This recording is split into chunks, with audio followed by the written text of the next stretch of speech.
Hi everyone, and welcome to our teaching and learning video for this week.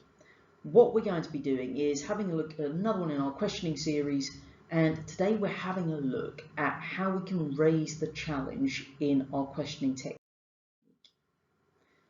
So first question for you to contemplate is, how do you prepare for questioning? Do you prepare for questioning? Or is this just something that you just go in and you just suddenly think in a lesson, oh hang on, I'm going to ask some questions here.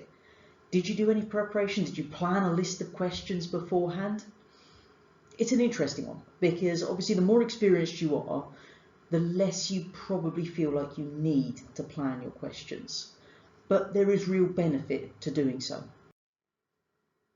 When we're actually thinking about this planning of our questions, it's not a case of every question in your lesson has to be planned.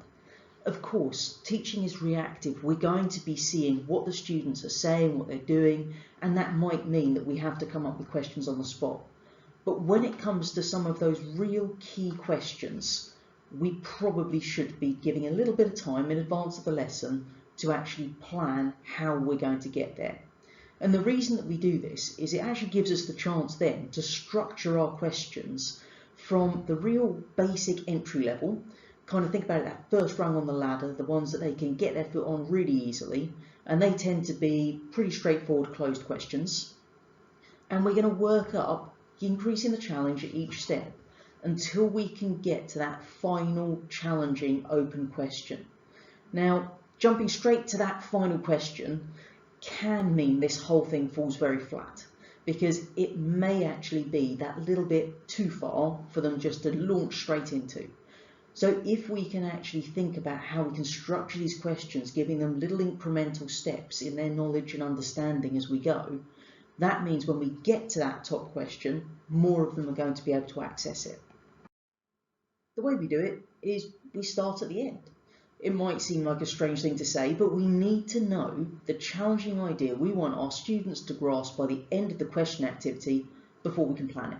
So we need to know that end point. What is this challenging question we want them to be able to answer by the end of this series of questions?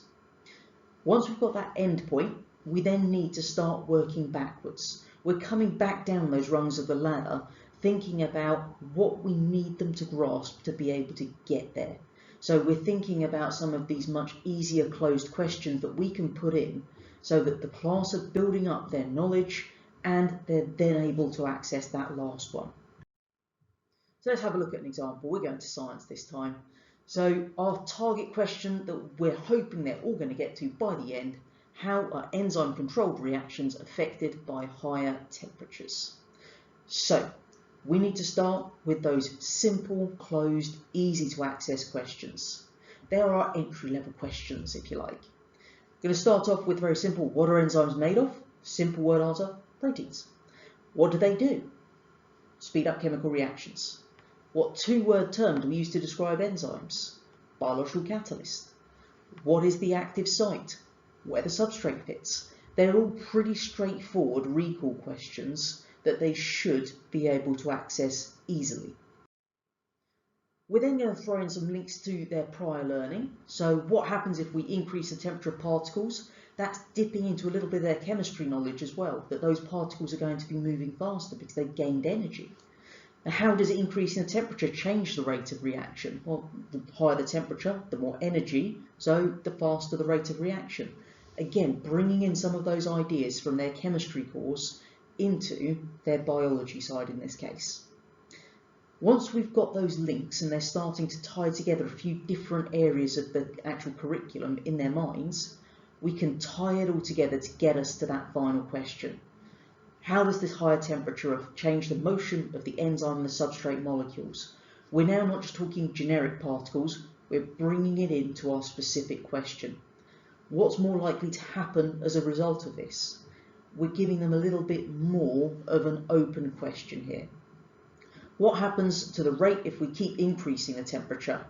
What happens to the active site? We're tying it into prior knowledge, hopefully. And what is the impact of this? They're now thinking, well, if this is happening to the active site, what is that going to mean for this reaction? And the last part is something that may or may not be applicable in each case, But if there are common misconceptions around this concept that you are trying to deliver, tackle them now. So when it gets too hot, can we say enzymes die? So many kids say that when the enzyme's too hot, it's dead. It's rubbish. Enzymes can't die, they're not living.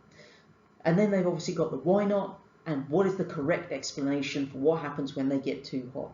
So in this case, we've taken them through what's happening as we're increasing the temperature, what the enzymes are, we've tied it into some chemistry knowledge about reactions, and we're now talking about specific scenarios when it gets too hot to avoid those misconceptions that frequently occur on their paper.